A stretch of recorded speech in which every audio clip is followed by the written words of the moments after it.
الحمدللہ والصلاة والسلام علی رسول اللہ۔ عورت کا اجنبی مردوں کو دیکھنے کا کیا حکم ہے؟ سوال کیا گیا ہے کہ عورت اجنبی مردوں کو دیکھ سکتی ہے یا یہ عمل بھی ان کے لیے حرام ہے؟ الجواب بعون اللہ سبحانہ و تعالی۔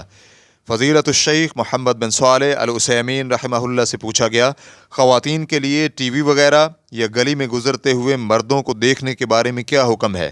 تو شیخ رحمہ اللہ کا جواب تھا، ٹی وی وغیرہ پر مردوں کو دیکھنے کی دو ہی کیفیتیں ہو سکتی ہیں۔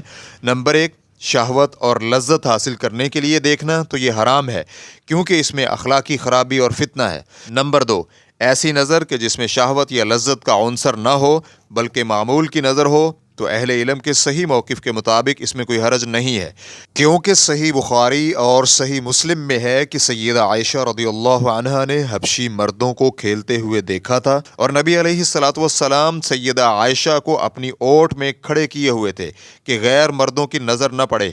پھر آپ صلی اللہ علیہ وآلہ وسلم نے سیدہ عائشہ رضی اللہ عنہا کے اس عمل کو غلط بھی نہیں قرار دیا۔ اور ویسے بھی زمانہ قدیم سے خواتین بازاروں میں آ رہی ہیں اور مردوں کو پردے کی حالت میں دیکھتی بھی رہی ہیں۔ اس طرح عورت تو مرد کو دیکھتی ہے لیکن مرد عورت کو نہیں دیکھ پاتا، لیکن یہاں شرط یہ ہے کہ شہوت یا لذت کا کوئی عنصر موجود نہ ہو، کیونکہ اگر نظر میں شہوت پائی جائے گی تو ایسی نظر حرام ہوگی، چاہے ٹی وی پر آنے والے مردوں کو ہی کیوں نہ دیکھے۔ ریفرنس کے لیے دیکھیے فتاوی المرأة المسلمہ، جلد نمبر 2، صفحہ نمبر 973۔